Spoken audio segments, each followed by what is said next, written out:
to The Knowledge of Good and Evil. I'm your host, Eve. For your information, we're on Mercer 3rd, which the building of Mercer is actually the same square footage as Noah's Ark. Today we have some guests. They are all prophets. First, I'd like to introduce Samuel, who is the man who heard God's voice. What's up? Next we have Eli. Eli, God's voice. the man who told Samuel it was God's voice. God's voice. We also have Afternoon. Samson with us today. He was the man who slayed many men with a donkey's jawbone, who also has a fabulous haircut, I might add. Thank you. My girlfriend gave it to me. Hey there, Delilah. And Love that girl. we also have Gideon, the great warrior who fought and won a battle or two. I only need 300 men. And last Oh. but certainly not least, we have Deborah, a woman who shows us that men are not the only ones who can be used for God's victory. Just Hello. mostly. Hey, you use women in my case too. True, very true. All right, well, we're going to stop for a quick commercial break, but when we come back, we'll find out each one of these stories. Hi, my name is John the Baptist with Climb Higher Testimonies. Right now, we are offering a very special offer. You can buy your own very personal testament. It's easy. All you have to do is call 1-800-TESTAMENT. That's right, 1-800-TESTAMENT. And with 3 small payments of $29.99, this can be yours.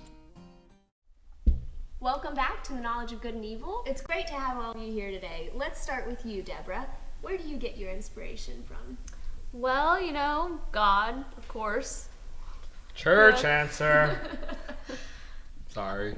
Well, You always said, like, your life motto is God uses everyone, including women. Can you tell us a bit more Sometimes. about that instance with Jabin that happened? oh yes, there was this guy named Barack, kind of like the president, only with 1 R instead of 2. But he did need a woman to help rule, you know, because Right. God kind of told me to tell Barack, like, hey, you need to fight against these people. And he was like, no, I need a woman. And so I was just like, okay, well, God's going to deliver these people, the Canaanites, and Jabin and everyone, into a woman's hands because you were a coward. Right. And so that's what happened. Such No. a coward. Wasn't there something with a tent peg or something like that? Oh yeah, there was this woman named Jael, and she kind of accepted this guy Jabin into her tent and was like, here's some milk and here's the floor so you can sleep and everything. And she sung him a lullaby and he fell asleep and she drove a tent peg into his skull. Okay. Wow. Nailed it. How must it hurt? Did you call me? All right, so Gideon, you came onto the scene not long after Deborah, correct? Not too long after, no.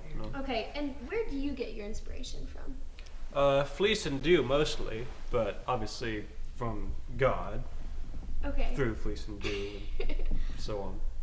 Now, there was one time that I remember where an angel came to you and told you to defeat the Midianites. Did you know at that time that that was God speaking to you, or what?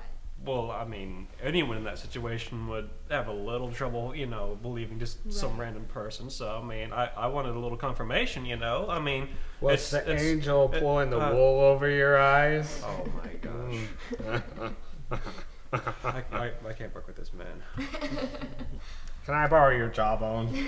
Sure. Wait a minute. Shut up and keep preaching. Thank you. You're welcome. Lord, I don't So- understand. I really do. So, how many men again was that? I heard that it was like 300! Was it originally more than that, or? Well, of course it was. Then God said you need less. And then I had a whole Less army, is more. 10,000. Yes, less is more.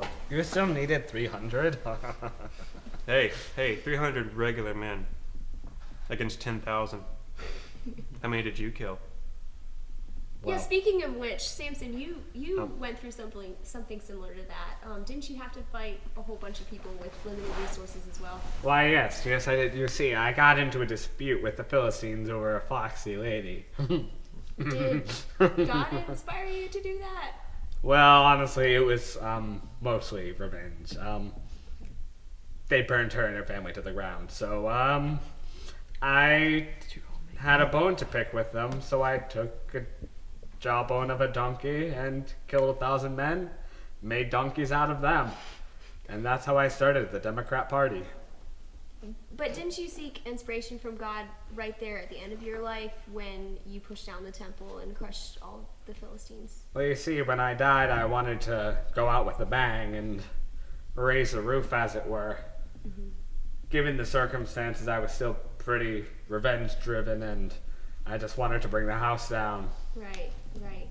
So I think it's really great how, you know, God still used you even though you had that revengeful spirit. And speaking of God using us, Eli, didn't God use you? I mean, you raised Little Eli junior here, yeah. Yeah, Samuel. Ain't that precious? Can you tell us a bit more about that?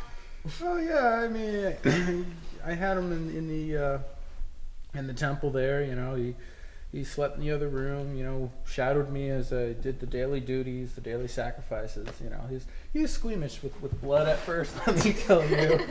But, you know, you couldn't shoot me if you tried. Put that down.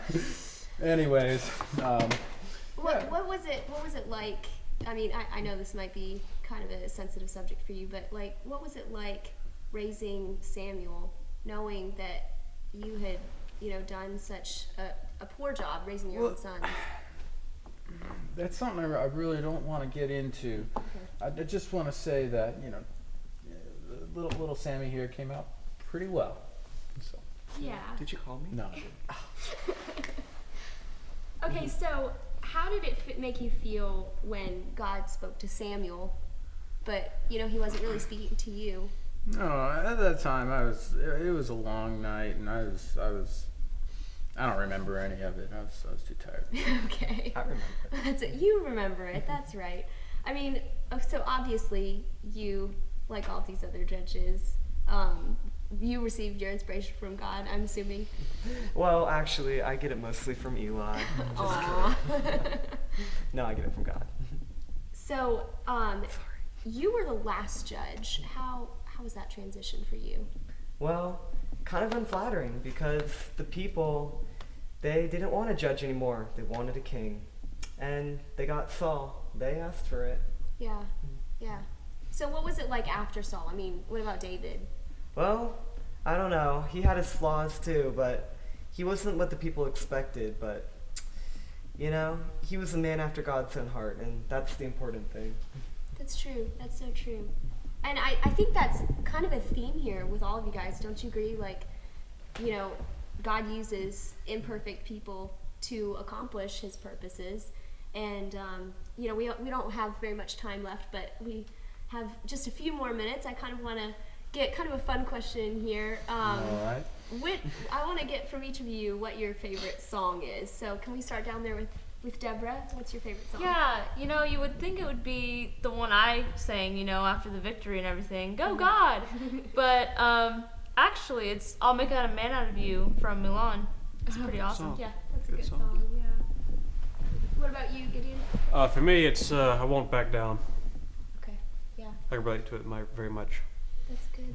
That's good. Samson?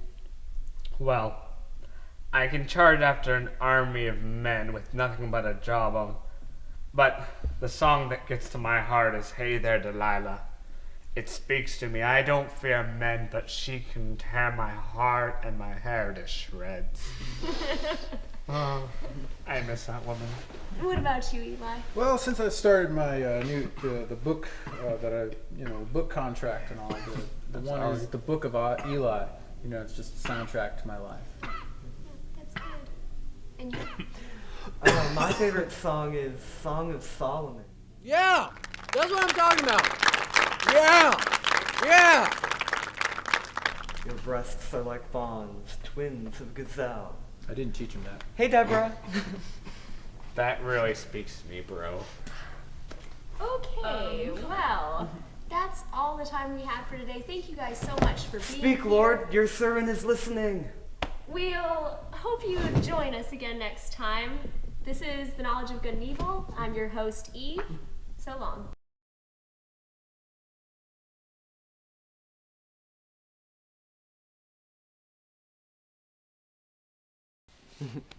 Clap forward. Do it loud. One more time, loud. Action! I should have woken you up, Eli. Whoa.